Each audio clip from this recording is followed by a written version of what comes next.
have Julio Arce versus Herbert Burns. Uh, I'm shocked that Herbert Burns is coming back. Julio Arce is 18-6. He is 2-3 in his last 5, coming off some alternating wins and losses.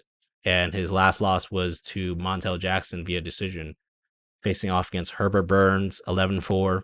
This is obviously Gilbert's brother. He is 3-2, and he is coming off the kind of the KO loss, exhaustion from damage, and that's a very accurate way to put it. This guy kind of just quit in the cage against Bill Algeo once he got tired. So, yeah, not a good look for his last fight. I'm surprised that he's coming back. Looking at the odds for this fight right now, we have Julio Arce at minus 400. So, yeah, I was checking this last night, and there was a point where he was minus 600. I thought that was insane. So, it makes sense that it's going back towards Burns as far as being a closer dog.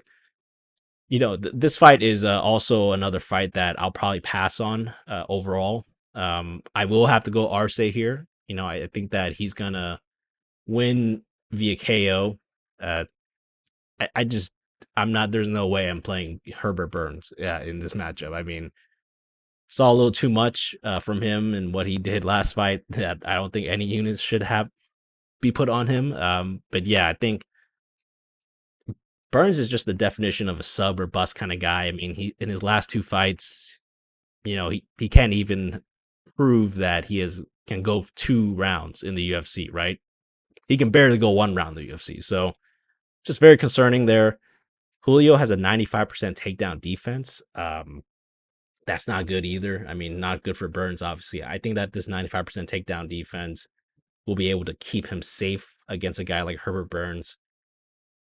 And, after, let's say, he stuffs some takedowns and maybe even some sub attempts from Burns, it should be all Arce from there. I mean, he just has to survive like a few minutes Arce just has to survive the first few minutes of the first round, in my opinion. Then I think his stand up is going to be levels above Herbert Burns, and he should get back on track because, I mean, he's been alternating wins and losses. I think that continues here. He's going to get a win after a loss. So give me Julio Arce in this matchup.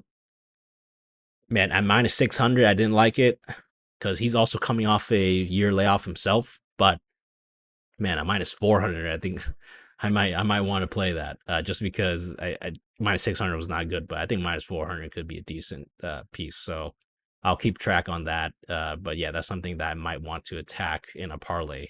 So right now, pick is Arce via KO, but I'm gonna hold off for now until I see maybe some little better line movement. Maybe we can get to minus 350 perhaps, and then Arce could be even better play at that point.